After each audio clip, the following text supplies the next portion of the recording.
அந்த புலவருக்கு பார்வை இல்லை. வீட்டில் வறுமை தலைவிரிச்சாடுச்சு. அவரோட மனைவி அரசனை புகழ்ந்து பாடி பரிசு கொண்டு வாங்கன்னு அனுப்புனா. அவரும் அரசவைக்கு போய் மன்னரை புகழ்ந்து பாடினாரு. அது மன்னருக்கு பிடித்து போக அவருக்கு பரிசுகள் வழங்க உத்தரவும் போட்டாரு. அரண்மனை கருவூலத்துல கிழிந்த பட்டாடை ஒன்று இருந்தது.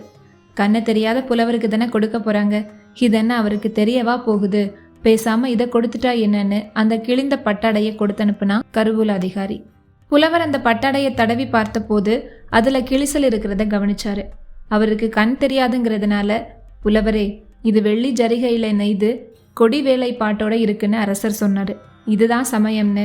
ஆமண்ணா, நானும் பார்த்தேன். கொடியில மலர்கள் பூத்து குலுங்குறதோட பிஞ்சும் விட்டாச்சு அப்படின்னு அந்த கிழிசலை தொட்டு காமிச்சாரு. அந்த பட்டாடை கிழிஞ்சிருக்கிறத தான் பிஞ்சுன்னு புலவர் சொன்னாரு. இந்த பிழையை உணர்ந்த அரசன் கருவூல அதிகாரியை தண்டிச்சு புலவருக்கு நிறைய பரிசுகளை கொடுத்து கௌரவிச்சாரு.